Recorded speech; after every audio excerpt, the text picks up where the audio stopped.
Wrapped up another packed week, right? You hit all your goals, you ticked every single box on your to do list, but you feel hollow, kind of like a ghost just floating through your own life. And you're wondering why. Well, it's because you're playing the wrong game. You're optimizing for output, but you're completely ignoring your energy. Today, we're going to stop managing the clock and start managing your personal battery. We're going to use a brand new metric for success called net energy. Seriously, just stop. Stop asking if you're productive. That question is so 2010, and honestly, it's probably making you miserable. In the world we live in now, there's only one metric that really, truly matters, and that is your net energy. It's the simple math of what charges you up versus what drains you down. Think of it like this. You're behind the wheel of a Ferrari. You're hitting all your KPIs, you're flying down the highway at top speed, but you've got a massive leak in your fuel tank. And you keep trying to fix the problem by driving even faster, being more efficient. But all that does is make you run another packed week, right? You hit all your goals, you ticked every single box on your to do list, but you feel hollow, kind of like a ghost just floating through your own life. And you're wondering why. Well, it's because you're playing the wrong game. You're optimizing for output, but you're completely ignoring your energy. Today, we're going to stop managing the clock and start managing your personal battery. We're going to use a brand new metric for success called net energy. Seriously, just stop. Stop asking if you're productive. That question is so 2010, and honestly, it's probably making you miserable. In the world we live in now, there's only one metric that really, truly matters, and that is your net energy. It's the simple math of what charges you up versus what drains you down.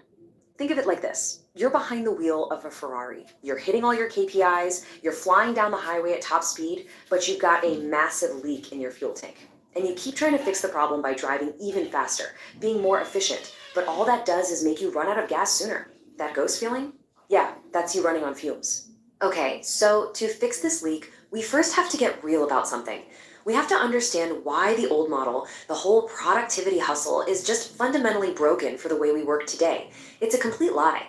What we're talking about here is a massive shift in thinking. We're moving away from hustle culture, where time was the only thing that mattered, and we're moving into alignment culture. And the new way gets it. Energy, not time, is our most valuable, most finite resource. I mean, you can have all the time in the world, but if you don't have the energy to use it, what good is it? It's just an empty container. And here's the crazy part, right? All this digital acceleration, all these AI tools, they were supposed to make our lives easier. But instead, we've hit this wall called cognitive saturation. We took all those efficiency gains and just used them to cram more draining stuff into our days. We've been maxing out our mental credit cards without ever paying down the balance. Look, this isn't just some abstract idea. This has a real, profound impact on people's lives. And to show you what this looks like in the real world, let me tell you a quick story about someone named Sarah. I mean, on paper, Sarah was crushing it. Senior VP, making $500,000 a year. Literally the dream job, right? But she was that ghost we talked about. She'd get home to her kids and just have nothing left in the tank. Zero. Her net energy score was deep in the red. So she does something that honestly sounds a little crazy. She takes a 30% pay cut to go work at a smaller firm. Now, on the surface, it looks like a major step back, but this new role had one critical feature, what she called lower cognitive drag. She basically swapped all those draining, performative board meetings for deep, focused, satisfying work. And the results? Absolutely insane. Within 6 months, her overall well-being shot up by more than 50%. And with all that newfound energy, she started a little side venture that pretty quickly out-earned her old salary. She didn't need a longer vacation, she just needed an energy audit. Okay, so how do you do this for yourself? How do you run your own audit? Well, it's time to find your leaks, the specific things that are draining your battery, probably without you even noticing it. All right, first up are the drainers. These are the silent assassins of your energy. You've got decision fatigue from having a million choices for everything. You've got performative work. All those tasks you do just so other people see you working. And then there's relational friction. That one colleague whose name pops up in your inbox and you physically feel your shoulders tense up. That feeling? That's your battery short-circuiting in real time. But it's not all bad news. On the flip side, you have your energizers. Think of these as your personal charging stations. You've got flow state, that incredible, magical zone where the work just pulls you along. There are micro wins, that little dopamine rush you get from finishing a small, concrete task. And radical connection. Those deep, real conversations that aren't about anything transactional, they actually give you energy. Okay, so now that you know what's draining you and what's charging you, what do you do about it? Well, we stop using a time-first calendar and we start building a battery-first calendar. All right, let's try something right now.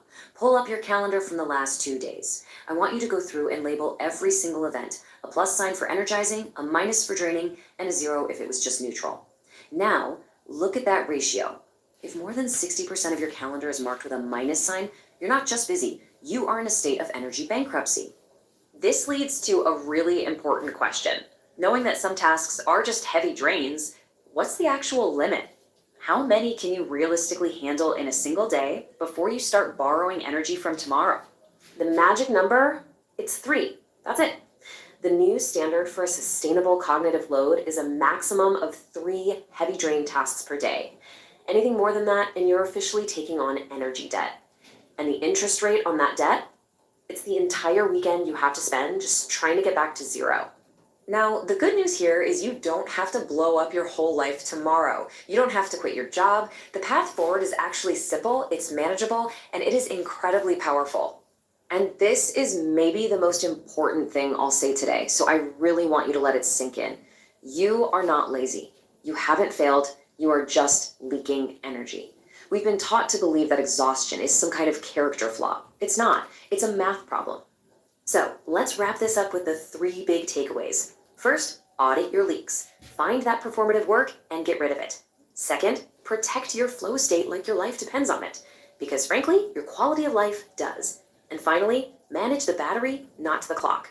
Remember, a full calendar of things that energize you is 1,000 times better than an empty calendar you're too drained to enjoy. And the best part? You can start small. We're talking about a tiny 10% shift. If you can just automate 1 report, decline 1 pointless meeting, or step away from 1 toxic conversation, you can see a 50% increase in your well-being. That's the incredible power, the leverage you get from managing your energy. So I'm going to leave you with one last question to chew on. In this new world of work, where your peace is your power, you have to ask yourself, no matter what the salary says, is making no matter so what. many of us miserable. It's a question that was built for a world that, really stopped existing around 2020. It really did. The foundational rules of performance, they've completely changed. You check every box, hit every single KPI, but if you feel just depleted at the end of the day, you've failed the most important test. Exactly. Because the only metric that truly matters in 2026 is your net energy. Net energy. And think about that paradox. I bet you felt this last week. You finish your work week, you hit all the targets, maybe you're using these beautiful aesthetic project management templates. Everything looks perfect on the outside. Right. The reports are pristine. But you feel like a ghost in your own life. You're there physically, but inside. You are running on absolute fumes. And the problem is that all the traditional advice, it taught you to optimize for maximum output, how to write faster, how to meet less. How to check more boxes. Yes. Yeah. But it completely, totally ignored the factor of drainage. We're talking about optimizing the vehicle. Let's say it's a Ferrari, high performance, amazing potential, but you're ignoring this fundamental flaw. A huge flaw. The fuel tank has a hole in it the size of a fist. So you're leaking fuel way faster than you can use it, and you're sitting there confusing speed with sustainability. That analogy, it just perfectly captures our mission for this deep dive. We are performing a total energy audit. Okay. We have to move past this historical mistake of just managing time and start protecting your internal battery. Because time's a container, it's fixed. Right. But energy is the lever. That's the resource that actually expands your capacity inside that container. So why does this matter so much right now? I mean, it was all about quiet quitting. People stayed, but they, mentally clocked out. But 2026 is defined by the Great Audit. It's this collective realization that time is just. It's a hollow vessel if you don't have the energy to actually use it. Yes. You can schedule anything you want, your side hustle, hobbies, family time. But if you have 0 capacity left, that scheduled time is useless. It's actually just more pressure. So let's unpack that a little bit. Why did that whole culture of hustle, where more was always the goal, why did it finally die? It died because the digital acceleration of the mid-2020s, it pushed us past a threshold. We call it cognitive saturation. Cognitive saturation. All our tools, our devices, our AI assistants, they got incredibly fast. super efficient. They promised us more space, more bandwidth. But that's not what we did with it, is it? Not at all. We use that extra space not to rest, but to cram more drain into our days. You scheduled a fourth meeting. Or you reviewed 5 more documents, started monitoring 2 new dashboards. We just got more exhausted because our cognitive load just went through the roof. Precisely. And that's why just turning off your notifications can feel like this huge physical relief. It's your system just desperately fighting that saturation. So trying to solve exhaustion by just doing things more efficiently, and I'm missing the point entirely. It's a fundamental misunderstanding. If your idea of productivity is just doing things, you're lost. Energy is the capacity to do things. You have to manage the capacity, not just the action. And we've seen this happen in the real world at the highest levels. Let's talk about the example of the executive pivot. We know a senior VP, we'll call her Sarah. Back in 2024, she was at a big fintech firm. Right. And on paper, she had it all. Yeah. $500,000 salary, a 4-day work week. I mean, that was the definition of the dream. But she was a ghost. Her net energy was just consistently negative, high performing at work, sure, but a total shell at home. Yeah. That performance came at a cost, a huge cost to her health, both mental and physical. So in 2025, she does something radical. She takes a 30% pay cut for a creative strategy role at a much smaller firm. And everyone, especially her old colleagues, they told her she was crazy, that it was a massive step backward. But this new role, it offered one thing: lower cognitive drag. She stopped doing all those performative board meetings, you know, the ones, they're just for optics. And she started dedicating her time to deep, focused work that she actually loved. And the result is? Yeah. It's just staggering. It validates this whole model. Within 6 months, her energy was so high, so consistently positive, she launched a side venture. And that venture, it quickly surpassed her old salary. Her big conclusion wasn't that she needed a vacation. It was that she needed a systemic audit to figure out where the leaks were and then to design a role that, minimize them. So the key takeaway is high output is totally useless if the internal system is broken. So, okay, let's grab the tools for that audit. How do we actually identify these 4 quadrants of energy? Right. We're going to look at the drainers, so the leaks, and then the energizers, the gains. And as we go through this, I want you to really think about your last, say, 72 hours. Let's start with the drainers. These are the things that are stealing your battery life when you're not even looking. The silent assassins. I'm ready. Number 1, decision fatigue. In 2026, we are all suffering from what you could call infinite choice syndrome. It's not just the big choices, is it? No, not at all. It's the micro friction. Every tiny task now requires a choice. Choosing from 50 different AI prompts, which platform to use, which template, what email tone is right for this the performative message you have to send. The friction of, should I Slack this or email it or put it in Teams? Yeah. And you multiply that by 20 times a day, it just chips away at you. Chips away at your battery. And what's fascinating is that the truly high energy people, they automate all the mundane stuff, their lunch, their clothes, their morning routine. They do it to save their cognitive voltage for the work that matters. They treat that voltage like it's a currency. Okay, so what's the second drainer? This one is maybe the biggest silent killer because it's all about effort with zero real impact. It's performative work. Ah, yes. The work done for optics. Solely for optics. So people see you working. Or so your manager feels comfortable and in control. If you're writing a long, verbose Slack message that could have been 3 bullet points, you're performing. Right. Or sitting through a status update meeting that doesn't actually move the project forward. It just serves the manager's need to feel in the loop. You are performing. And that work, it feels busy, but it gives you none of the satisfaction of completion because you're not solving a real problem. You're solving a political one, an optical one. Exactly. If the motivation is optics, your energy is leaking. Okay, what's number 3? The third drain is, it's a tricky one, relational friction. We all have that one person, the gray cloud. Oh, I know exactly who you mean. The second their name pops up on your screen, you feel a physical reaction. Mm-hmm. Your shoulders hike up, your jaw clenches, you take a sharp breath. Yes. That immediate stress response, that cortisol dump, that's your battery short-circuiting. It is. The cost of just managing that negativity. Mm-hmm. It costs you energy, even if the actual task is tiny. Right. So audit those 3. Aggressively. Okay, let's pivot. What about the energizers? The gains? These are your charging stations, and they have to be pursued actively. And these aren't just fun things, right? These are powerful, deliberate activities. Absolutely. First up, flow state. This is the holy grail. Yeah. It's that feeling when your sense of self just disappears, judgment fades away, and the work takes over. It's the ultimate competitive advantage in a world built on distraction. It is, because it's the only time you get high quality output without burning excess energy. And this raises a critical question for you, the listener. If your job does not allow for at least 90 minutes of flow a day, you are in a chronically high drain environment.